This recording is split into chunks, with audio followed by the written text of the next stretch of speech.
Good evening, Lucas Lou. Tonight, Auntie Katie is all ready for bed, and she's going to read to you Mr. Snow by Roger Hargreaves. Are you ready? Do you have your jammies on as well, sweetheart? Let's see. Okay. One night, 2 days before Christmas, it started to snow. All night it snowed and snowed and snowed and snowed and snowed. Millions and billions and trillions of big, white, soft snowflakes covered the whole wide world. All of it. There are the snowflakes falling, the snowballs falling.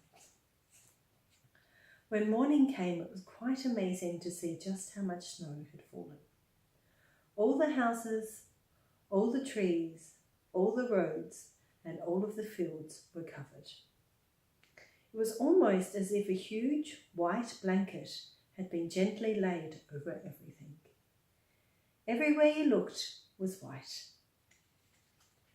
There's the house all covered with snow. And then the sun came out, and so did the children.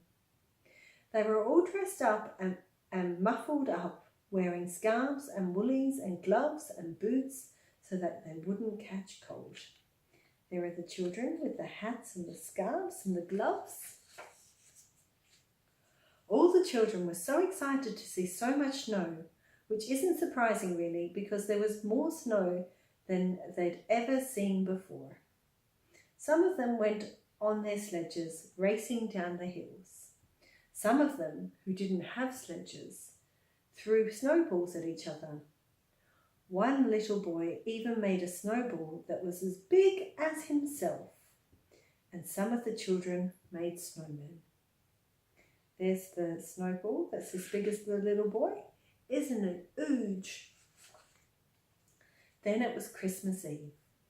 The children all went home early so that they could go to bed early, so that they could get up early to see what Father Christmas had bought for them. There's the children sleeping.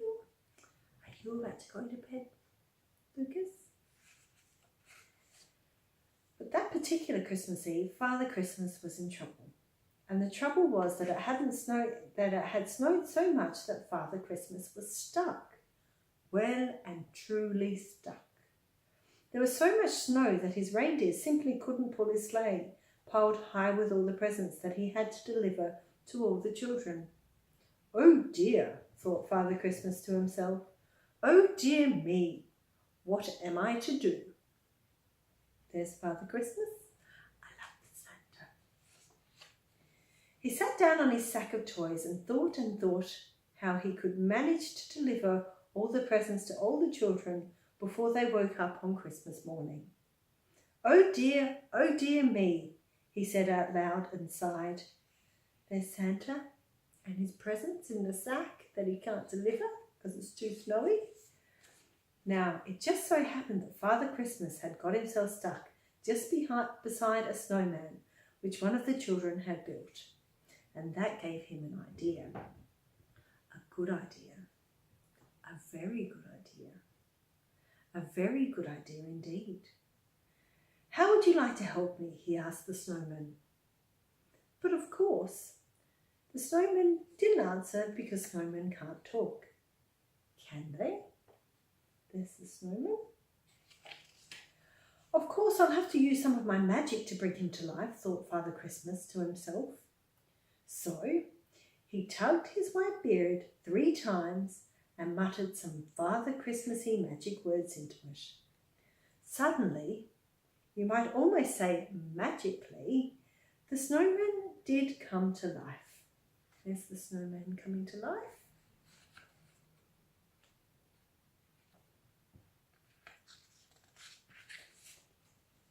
Hello, Father Christmas, said Mr. Snow, which was the snowman's name.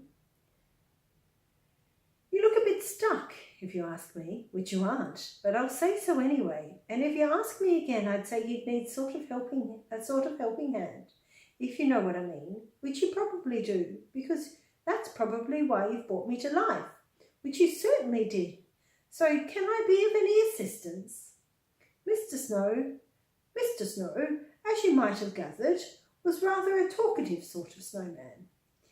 Exactly, beamed Father Christmas. Let's get started. And start they did. Mr. Snow gave Father Christmas an enormous push, and off they went. They divided the work between them. It was Mr. Snow's job to make sure that all the right toys for all the right boys and all the right toys for all the right girls were put into the right sacks. It was Father Christmas's job to make sure he took all the right sacks down all the right chimneys and delivered all the right toys to all the right boys and all the right toys to all the right girls. There's Father Christmas going down the chimney. Mr. Snow and Father Christmas made sure that Susan got her teddy bear. There's Susan's teddy bear. Mr. Snow and Father Christmas made sure that Peter got his train. There's Peter's train. Mr. Snow and Father Christmas made sure that John got his piggy bank. There's John's piggy bank. Mr. Snow and Father Christmas even made sure that little Jane got her squeaky pink elephant to play with in the bath.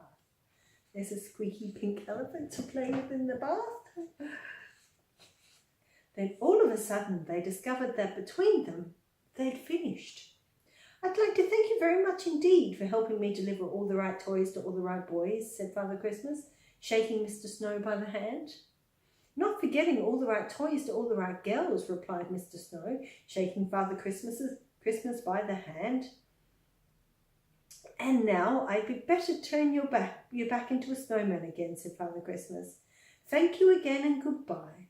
My pleasure, smiled Mr. Snow. There's Father Christmas and Mr. Snow about to shake hands. Oh.